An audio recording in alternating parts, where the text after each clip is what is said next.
So we've got a little change up going. There are 3 or 4 Sundays in the year, which for the confirmation class is entitled Main Course and Dessert.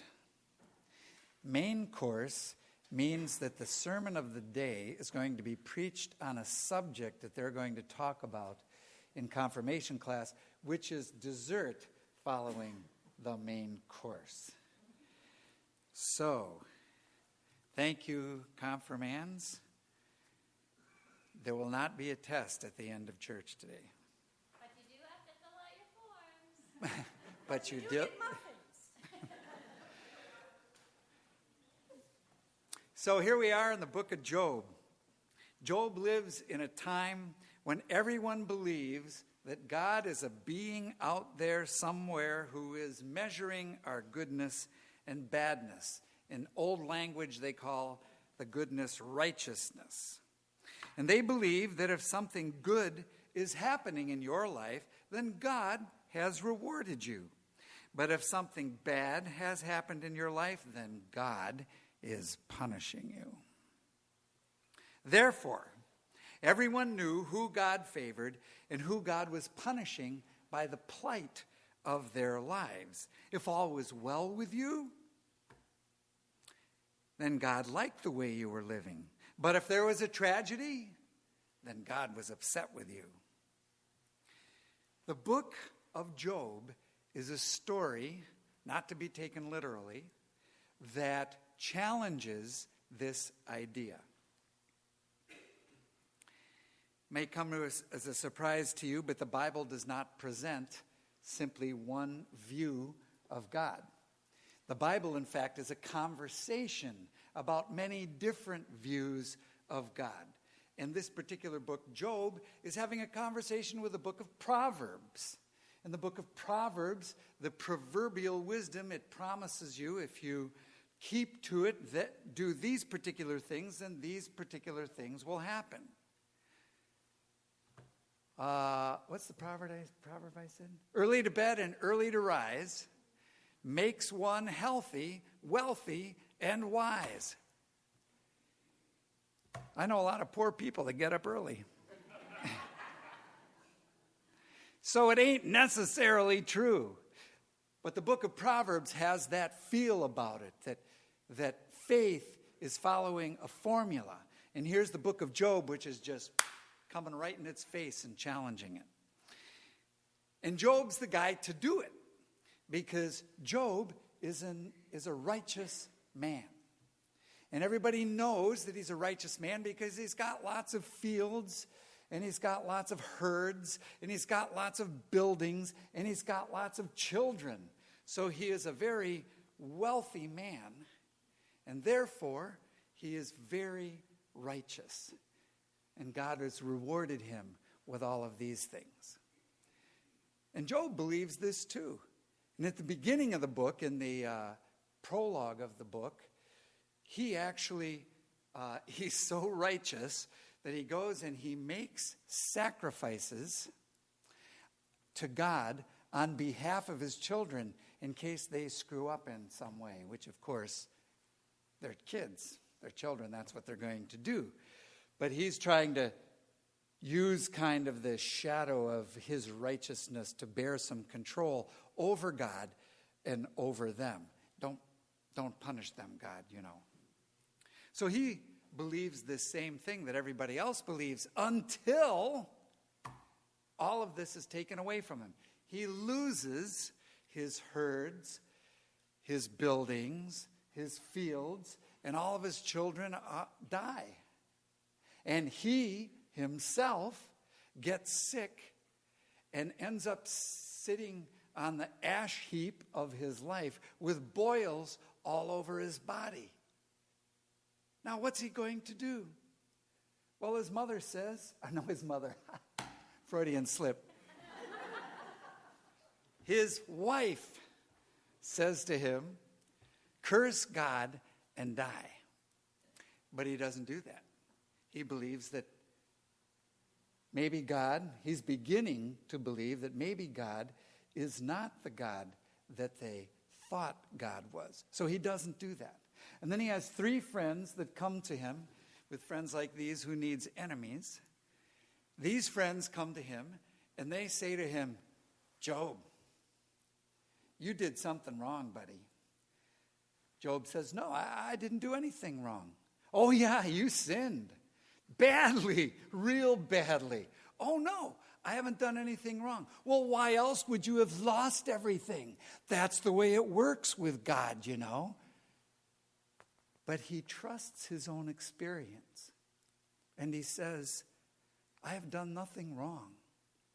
And I am going to wait here until God gives me an explanation. And in chapter 19, he lifts up his hope and he says, I know that my Redeemer lives, and I shall see God on my side. My eyes shall behold God and not another. What he means here is, God is not going to be opposing me, trying to punish me because I've done something wrong. I'm going to see God on my side. God will be for me. And he means that his own eyes will see God and not somebody else. He's not going to be taking somebody else's word about what this whole God thing is about. So he's working toward a shift away from this idea that God is a being out there who either punishes or rewards us. Job is beginning to shift. So, confirmation class and all the rest of us, let us remember that if the Bible has different views of God, we can have different views of God too. In the United Church of Christ, we have a byline that says God is still speaking. So we might experience something of God that actually shifts how we think about God too.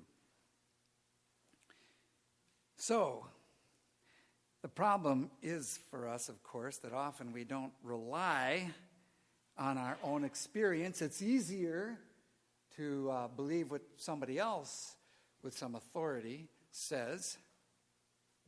A doctor bends over a man lying in a hospital bed as his wife sits on the other side. The doctor, after listening for a few minutes, straightens up, steps to the door and turns to the woman and says, I'm sorry, but your husband is gone.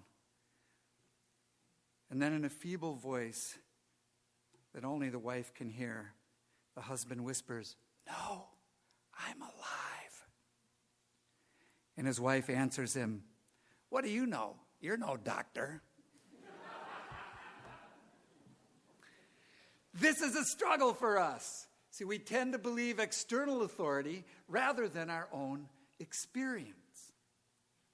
Pay attention to your life and discover, like Job, whether or not you can see God with your own eyes. So what happens to Job? Well, after some time, God does come to him in a whirlwind, in a tornado. And God delivers a speech that's several chapters long, which is basically a rhetorical question. Where were you, Job, when the foundations of the earth were created? And God goes on and talks to Job about the oceans and the mountains and the plains and the fields and the forests and all of the animals, large and small, and Leviathan himself, who is this gigantic monster who lives in the depths of the ocean. And what about the stars in the sky and the planets that are out there? All of creation. Where were you, Job, when all of that was created? Now, Job doesn't get exactly what he asked for. He doesn't get an explanation. He gets a question. But the question shakes something loose in him. It humbles him. And he sees, I think, that he is a fortunate man just to be part of this great creation, just to belong to all of this that has been created, just to be a part of this life that he has been given. And so he says, after having this experience of God, he says, I have uttered what I did not understand, things too wonderful for me that I did not know. I had heard of you by the hearing of the ear, but now my eyes see you. In other words, I'd heard other people talk about you. They had great things to say, that you reward and punish people if they're righteous or if they're sinners, depending. But now, that's crazy, because I've experienced you firsthand. And I understand by experiencing you firsthand that we're all a part of this great thing called life, which you, oh God, are responsible for. And you, I know, are on my side. You are for me. You are not against me. This connective quality that is revealed to him in this overwhelms his life.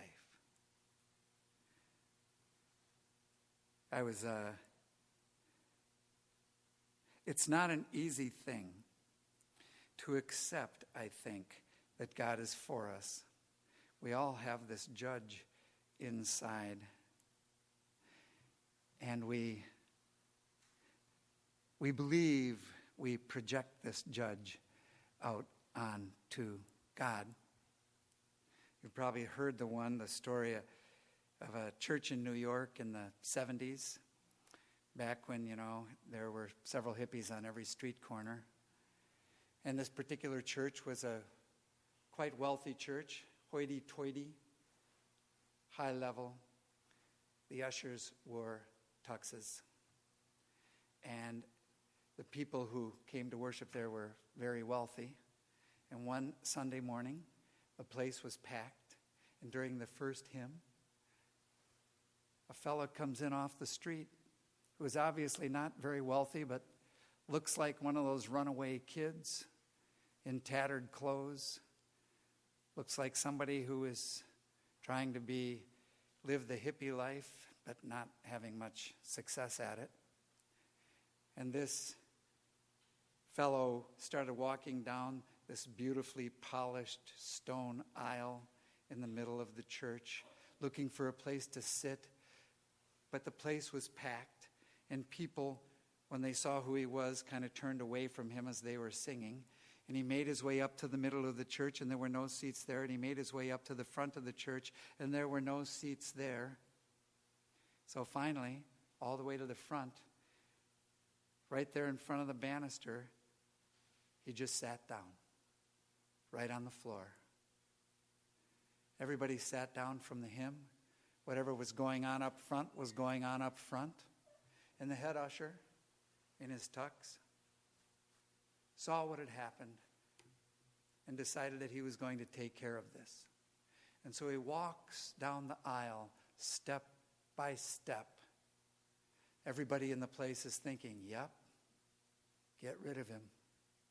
Step by step until he gets to the front where the man is. And he bends over and he says to him, would you mind if I sat down here next to you? No, he said. And so he did. That is a picture of the God that Job discovered. Not a God who from the outside judges, but joins us where we are and sits with us. Enables us to know that we are part of something much greater. Usually,